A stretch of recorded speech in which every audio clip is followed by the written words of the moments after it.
Hello everyone and welcome back to ICT channel. तो आज हम इस वीडियो में कवर करने वाले हैं 32nd डे का सेशन, और हमने जो 31st डे में जो भी हमने सीखा था आज हम उसके आगे बढ़ेंगे और कुछ नए सेंटेंसेस सीखेंगे। तो इस वीडियो में मेरे साथ अंत तक जरूर बने रहें।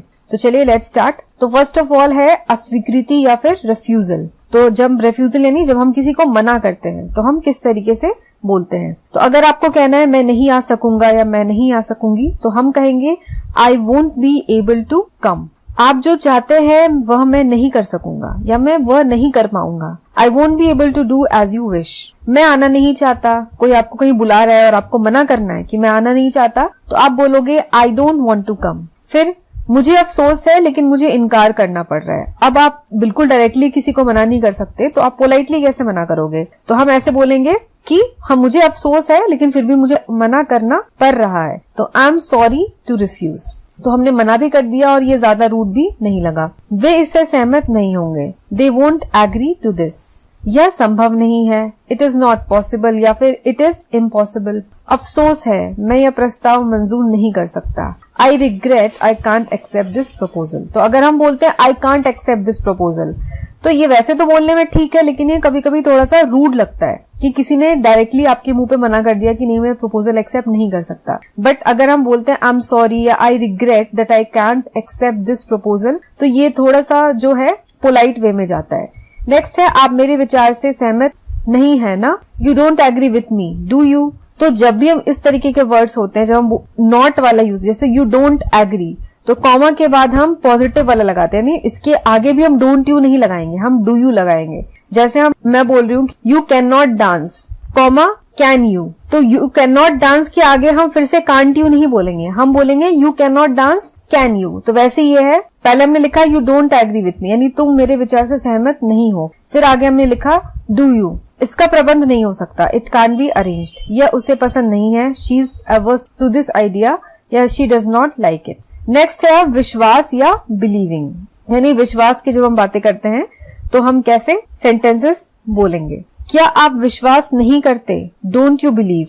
और अगर बोलना है कि क्या आप विश्वास करते हैं तो क्या कहेंगे आप? Do you believe. यह केवल अफवाह है, it's only a rumour. Rumour का मतलब होता है अफवाह, यह सुनी सुनाई बातें हैं। इट्स ओनली अ हियर से या फिर रूमर। तो रूमर भी होता है अफवाह, और अफवाह जो है वो सुनी सुनाई होती है, उसमें सच नहीं होता। क्या हमें इस टैक्सी ड्राइवर का विश्वास करना चाहिए? Should we trust this taxi driver या फिर can we trust this taxi driver. आप उनका पूरी तरह विश्वास कर सकते हैं। You can trust them fully. मुझे उस पर पूरा भरोसा है। I have full faith in him. अब हम देखेंगे प्रार्थना यानी रिक्वेस्ट। जब हम किसी से आग्रह करते हैं, कुछ रिक्वेस्ट करते हैं, तो हम कैसे बोलते हैं? जरा ठहरिए, प्लीज वेट। सबसे इंपॉर्टेंट जो रिक्वेस्टिंग वर्ड है वो है प्लीज। तो जहां भी प्लीज लगता है मतलब हम रिक्वेस्ट कर रहे हैं। वापस आइए, प्लीज कम बैक। तो अगर आपको कोई बोलता है कम बैक तो ये कमांड हो गया, ये आपको कोई ऑर्डर दे रहा है कि कम बैक, वापस आओ। लेकिन अगर कोई बोलता है प्लीज कम बैक यानी वो आपसे रिक्वेस्ट कर रहा है कि कृपया वापस आओ, प्लीज वापस आओ।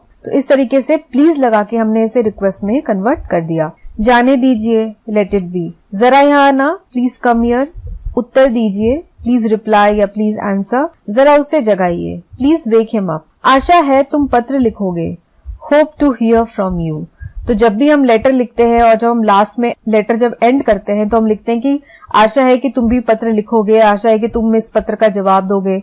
तो हम हमेशा लेटर में ये लिखते हैं, बहुत इंपॉर्टेंट है, hope to hear from you या hope to hear from you soon. मेरा एक काम करोगे, will you do me a favour. मुझे काम करने दो, लेट मी वर्क। जरा देखने तो दो, लेट मी सी। उन्हें आराम करने दीजिए, लेट देम रिलैक्स। जरा कागज पेंसिल दीजिए, please give me a pencil and paper. परसों जरूर आइएगा, भूलिएगा नहीं। Please do come day after tomorrow, don't forget. फिर से कहिए, प्लीज रिपीट या फिर pardon, I beg your pardon. आपसे कोई कुछ कहता है और अगर आप उसे सुन नहीं पाते ठीक से या आप चाहते हैं कि वो दोबारा रिपीट करे, तो आपको कहना होगा प्लीज रिपीट या फिर पार्डन या फिर आई बेग योर पार्डन। थोड़ा खिसक सकते हैं आप, कुड यू मूव या could you shift a little.